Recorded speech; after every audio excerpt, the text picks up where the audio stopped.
PGA. At that point, I was, I think, still pretty green around the ears with major championship golf, and so I look back and probably just making the cut, I think would have been a goal. I mean, like I said, I was still in the process of trying to learn how to play at that level, and I think now I look back and it's totally different. I have a different feel.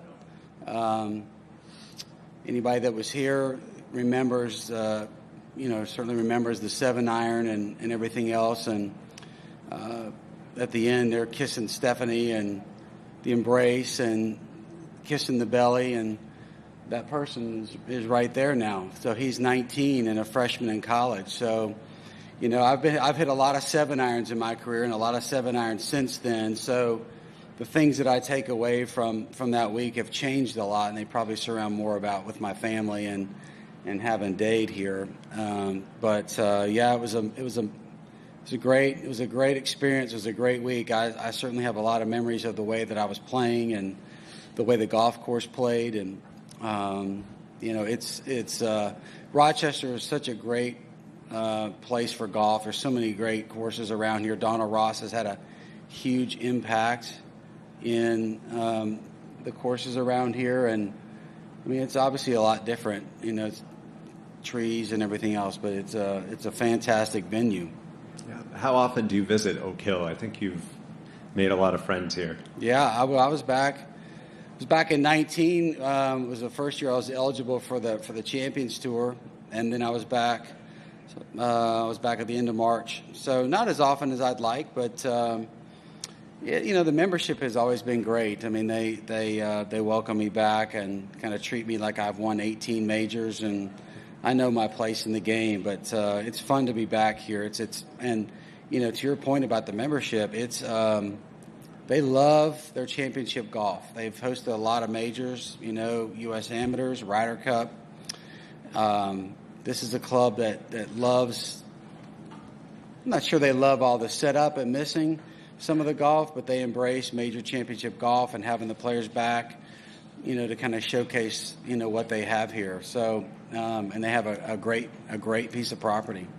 That's great. We'll open up for questions, starting with Jeff on mic 8. Hey, Shaun. A lot of us would assume that 7-iron would be your best shot in your PGA Tour career. Is it? And do you have a 1B? Yeah, yeah, I do. Again, that's the most memorable shot. I mean, there have been a lot, I would go back. I guess my 1B is probably the double eagle that I made on Father's Day Sunday in the 2010 U.S. Open in the final round with VJ on number 6. That's probably right up there. I mean, that was probably that was a better shot than the one I hit, here 20 years ago. Been a lot of good ones. Been a lot of bad ones too. I told a story last year. Mark Brooks went around. He was kind of the unofficial MC last year. You remember this, Julius? He went around to all the players and he said, give us your best shot and your worst shot. And they got to me and Mark's like, okay, Micheel, we already know what your best shot is, but give us your worst shot. And I told him a story about 2013 or 2012 or 13 Byron Nelson, and on the 14th hole, my caddy, we had a good friend named Adolfo Aguiar. He has cerebral palsy, and I was over to the left, and Adolfo was across by the green, and the only way I was going to get to the green was hit like a punch hook, and it came out straight, and it went into the crowd. Came walking over. And I prefaced this story by saying, this is a shot that resulted in an injury and a grown man in tears on the golf course. So Rory was sitting there and he's looking at me. So I get to the story and I come walking around the bridge. There's a person lying on the concrete, and I had hit Adolfo right here. So it was tough to kind of recount that. And the next day, Padraig Harrington came up to me and said, we need to make Adolfo the honorary member of the PGA of America. So anyway, I kind of digressed a little bit from your question. But, being there at the U.S. Open, my mom at that point was dying of cancer. And she passed away a few months after that, and to kind of get that ball out of the hole and give it to my wife, and I gave that to my mom before she passed away. So anyway, that's my 1B. Thank you. Pretty good. So Doug on 5, followed by Mike 11. Back to the 7-iron. I'm curious, where is it now and where has it been from the time you left here in 03? Well, it's at home. I've got all my clubs. I've been in search of my gap wedge, but I have all the clubs at home. I've been asked for it. I think I probably played with it for, maybe not much longer because, it's kind of the end of the season.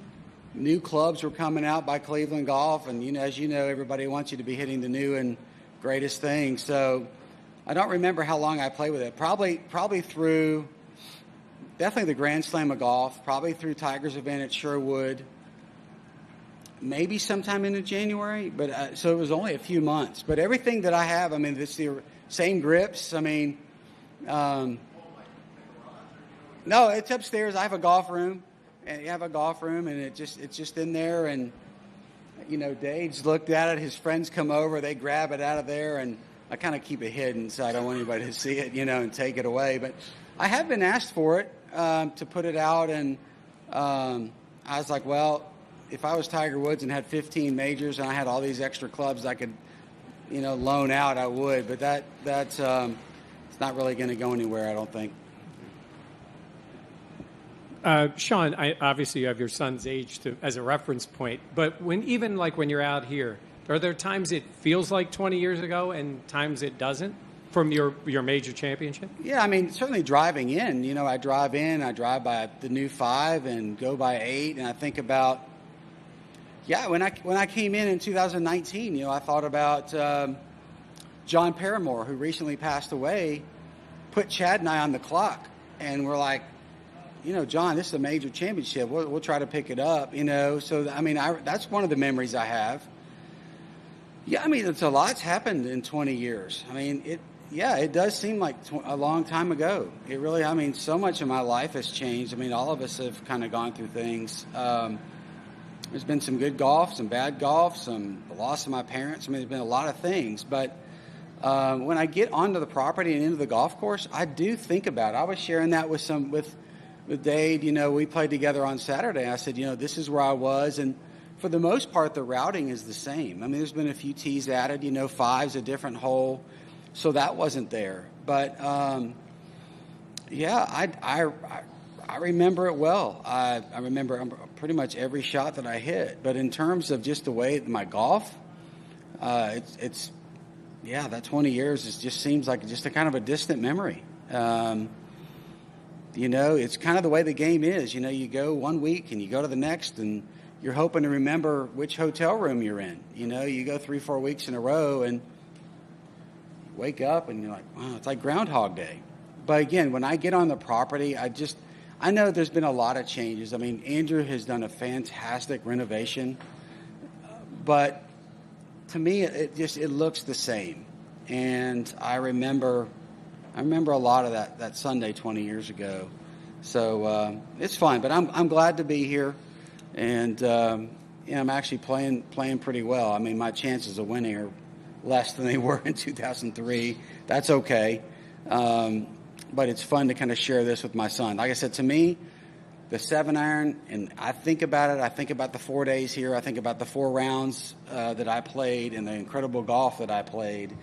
But I think about this little, this little guy over here. So, sorry. It's just that's what I'm here. That's what has special meaning to me this week. Great, thank you. Great, thanks for your time, Shaun. We appreciate it. Thanks. Shaun, what did you hit into 6 at Pebble? What's that? What did you hit into 6? 3. I had a 3. Like 230. It was 230 and 9. 239. Yeah. Hey, Shaun. Yeah. Shaun. Oh yeah. Hey. Oh hey. So tell us, with the Paramore thing, can you tell us what hole that was? And I'm assuming you're talking final round. Which one? The Paramore. When John Paramore put you on the clock. Oh, that was the final round here. Yeah, number 8. Yeah. So I hit. I think I fouled up 7 too, and we had just got behind. I don't even remember who was in front of us. Was it Tim Clark? I'm not sure. But we got behind. But yeah, John came up to us walking off the 8th tee and put us on the clock, said, "You guys are on the clock." And I'd promptly hit it underneath a little tree that's no longer there. So, yeah. Huh? Well, I think we were just both kind of in shock. I know Chad probably handled it better than I did, and he was pretty quiet. I'm a little more volatile, I think. What was Paramore's response when you said to him, "John, this is a major championship"? I mean, he didn't really have a response. I think it just was kind of like, well, turn his cart around and off we went. Just that's the first time I ever met John, and what a time to meet someone. So I thanked him about that for a few years later when I saw him. Can I ask one other question? Since you've been out here and played since the changes now, what's required this week maybe wasn't required the last time you won here, or vice versa? Well, I mean, obviously the fairways, and I would say the difference that I see between 2003 and when Jason won 10 years later is it was still tough in 13, but there was this new thing that they called graduated rough, and what I see out there today reminds me of when I won. It was a first cut, which is a yard or two, a couple yards, and then you've got it goes immediately into deep rough, and it is chip out rough. Now whether Kerry decides to start to maybe top it off a little bit, and maybe because what I was explaining to them today is with the trees being down and some of the commentary that I think that Andrew has given on his discussion of the change that he made, is that he wanted to allow the players to have opportunities to go at these greens. He's made it so penal over the greens.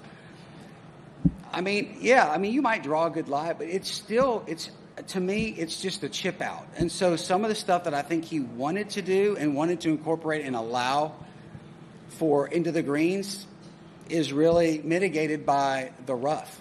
So I love the views. I love seeing the openness of the course. You can feel the wind a lot more. It doesn't maybe swirl quite as much. I mean, we had a lot of wind changes today. The green complexes are relatively flat. They're fast greens, but there's more edges that they can capture, which then brings the bunkers more into play. And some of the holes in 03 and 13, like 13, for instance, every pin was pretty much up the middle, and they didn't really have any opportunities to place them on these edges. So the bunkering really on the sides the bunkers weren't in play. And now they are. They're a lot deeper. It's just difficult now from tee to green. It is so challenging. It's hard. I have no idea what a score would be around here. I mean, today it's a tough day, but Andrew did a fantastic job. I'm amazed at really what he was able to accomplish in a few months. I mean, I don't know how you restructure the entire greens, add all the new bunkering. I love the grass faces on the bunkers. I mean, I love Donald Roth, that style, the way that he's kind of cut them into sides of hills. There are some bunkers out there you think, why would you put that there? And then you get out there and play it and you realize just kind of why he did it. But it's a challenge. The fairways are so firm that a lot of the holes are the way they've just got the contouring and stuff that they kind of bounce off the lines and into the rough. So I wish there was a little bit more width on some of the holes, on some of the dog legs. 9's a perfect example of that. You hit it down the middle of the fairway with the right to left wind. And the young man, I was playing with Chris today and a club pro that qualified, and he hit it down the middle. But I told them, I was like, that's going to be in the rough. And it was. And so that's some of the difficulty is just being around the edges of the fairways that the balls are bouncing into the rough. So, it's good. It's really good. I mean, if these guys, I'll say one last thing. If you've not been here, and I don't know what Justin said about the course, but I think that when a player steps on the property for the first time and they walk around and they see this place, they might literally say that it might be the best course they've ever played. It's hard. Now, ask them that on Thursday, they may not say the same. The same thing I said about Augusta. Well, isn't this fun?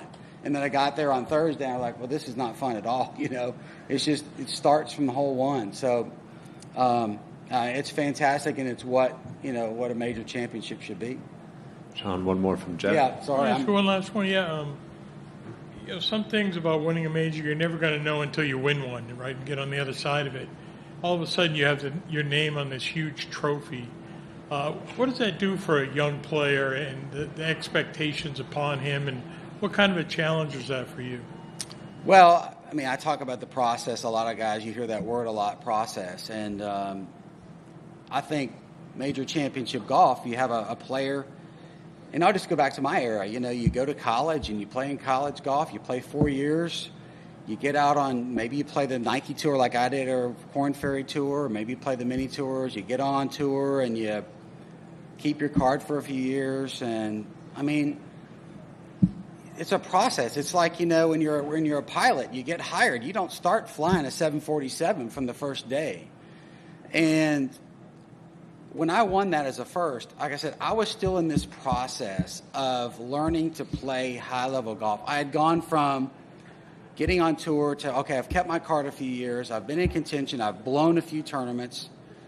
Now it's time to get in and, and start contending. And it's just the process that I felt like you had to go through. And then when I won here, I didn't know what to do with myself. I was like, how in the world do I upstage what I just have accomplished? And I think the way that I won, kind of the walk-off moment, it's like, what do I do? And I struggled because it was the last major. I had a long time between the PGA and the Masters. There was a lot of interest in me and my story, my family, the birth of Dade. It came 3 months later. There was just a lot of things that hit me at once. And my personality is not, I don't like to be the center of attention in anything. And it just changed the way I like to just play golf. And if I could just play invisible out there, that was better for me. I didn't enjoy the commentary that some of the things that I heard afterwards. Several writers wrote a lot of things, and I thought, well, it's not really what I wanted to have happen. I just won a golf tournament. I didn't do anything special. It just took me a long time kind of personally to kind of get over some of the things. And to some extent, 20 years later, I've still struggled, with that, trying to, I guess, every player wants to feel like they belong on the trophy. And I just say, I think that the guys that are on that trophy, they played for their place in the game, their legacy. And I suppose I played to keep my job. And I think that's really unfortunate. And I look back and I'm like, that's exactly the way I played. I played like every shot was life and death. And at every round and at every year that either I was exempt or not, that just seemed to be what I was playing for. And it just, I have so much regret, I think, in not, I guess, seeking some advice from, say, a Dr. Rotella or somebody. I made a lot of mistakes, and that's one of them. And so it was just tough. I mean, I look at my name on the trophy. I'm proud of it. I really am. I mean, I started playing golf. My first teacher was a PGA pro, Joe Cothey, and when I was like 9 or 10 years of age. All my teachers that I've ever had have been members of the PGA of America. And so, I've tried to justify the name on the trophy. I've tried to do that with my kids. I mean, they push me out the door. They encourage me to play. But when you win, and then your expectations change, and you become, I would say, driven by perfection. That was my undoing. I gave up some of the things that I was doing well, and that was, managing my practice time and playing with a bunch of people, practice rounds. I went to TPC Southwind. The next thing I knew, I had a video camera and an alignment rod, and that's what I did for 5 hours every day. And then I got hurt in 2007 and had to have shoulder surgery and missed almost a year or so. I look in the mirror and I own everything. I look back now. It's amazing what you kind of learn as an older person, and you're like, golly, if I could just rewind, who knows if it would have been different. But I just did some things that I wouldn't do again. Thanks for your time today, Yeah. Shaun. We Yeah. appreciate it. Yeah.